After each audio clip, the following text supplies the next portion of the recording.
Thanks for watching Beyond the Brick. Show off your LEGO fandom with our brand new merch line. Link in the description. Now enjoy the video.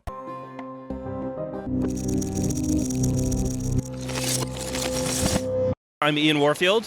I'm here with the monorail module that I designed, which actually began life as the very first Great Ball Contraption module that I ever did, although it has been significantly expanded and improved since then.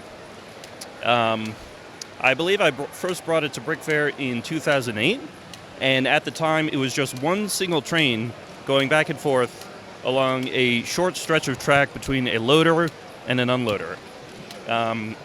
And as you can see here, we've got 3 different trains, we've got several different stations, we've got quite a bit of complicated stuff here, and I'm pretty happy with it. It's gotten to a point where it's really reliable, so I'm happy. And That's kind of the number one thing with GBC, isn't it, if it's reliable? yeah, and Tom is happy too. I got quite a bit of grief in a friendly way over the first couple attempts to do stuff. So I'll see if I can describe some of the stuff about it. A lot of this is adapted from similar models and modules that I've seen in other places, although kind of customized for these requirements. The hopper on the back of the monorail has a particular kind of tilt design that was originally designed for a train car running on standard LEGO train track. I think it was one of the RCX-controlled train stations on the original Steve Hassenplug GBC layout. I sort of had to make it a little bit smaller for the monorail, but it's essentially the same thing. It's got the lever arm and the same hinge design. The monorail train itself is adapted from the Futuron design. I tried to keep the same color scheme, the same logo, and line pattern. I would like to have a similar, sort of space theme for the layout itself, but usually by the time I get the layout completely built, I don't really have the energy to do any sort of decoration. So it sort of stays as it is. So let's see. Each of these stations is controlled by an RCX.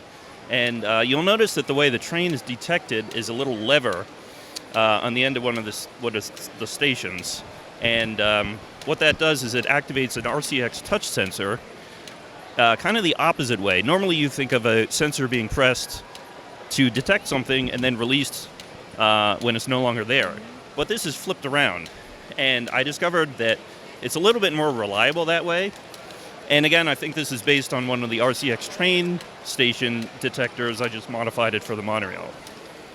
Originally, I used a light sensor to detect the white color of the hopper car in the back. And that kind of worked, but the varying light conditions and someone with the white shirt standing right behind the train made it too inconsistent to really be reliable. And Tom was all about reliability. So, this is an experiment. I've been doing it since 2008. I seem to find something new to improve every year. Let's see. Another improvement I had to make is that it started out as one train, but it took a while to load the train, and it also took a while for the train to travel back and forth on the track, with the result that there was usually a backup at the loading station. So I discovered, okay, I want to see how I can figure out to run 2 trains on the same track. The problem is, because of battery charge or because of motor performance or for whatever reason, you can't rely on just running 2 trains because eventually one of them is going to crash into the other one.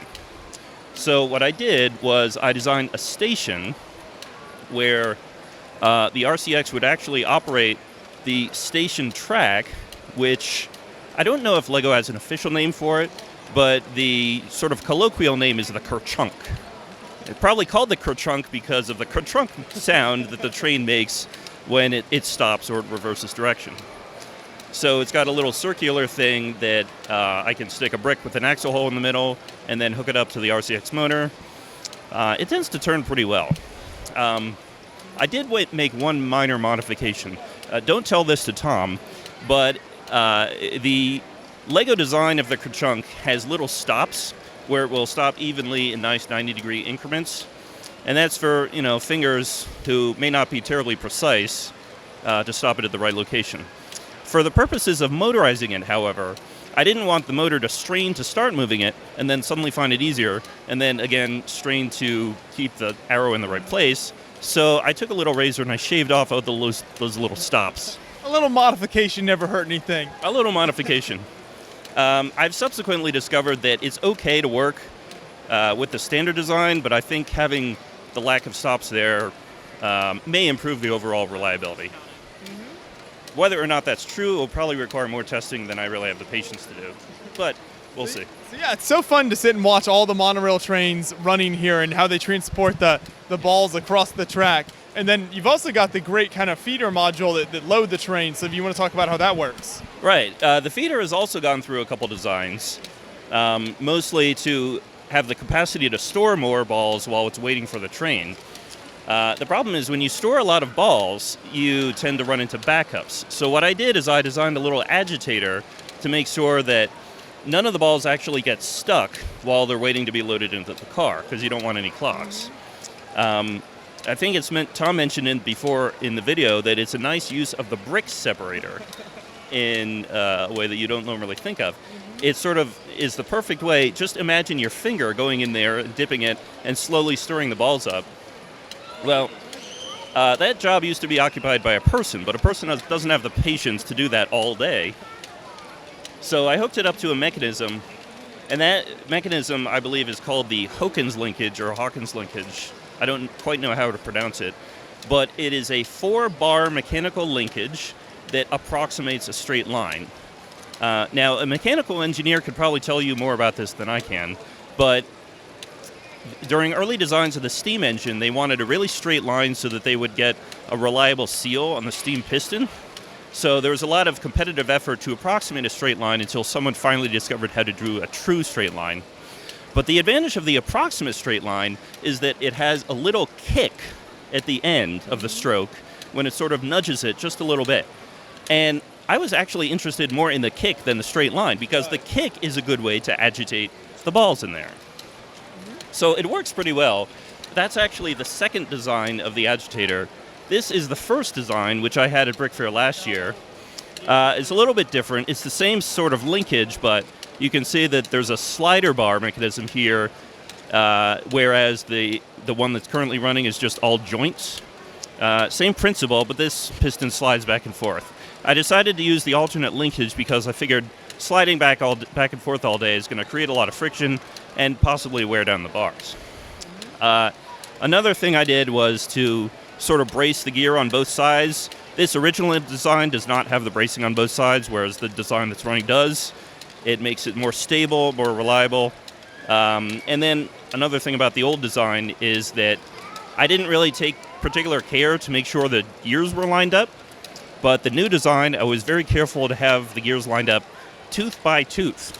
And that is because I discovered that if you're doing two mechanisms that are linked together, they have to be operating in sync.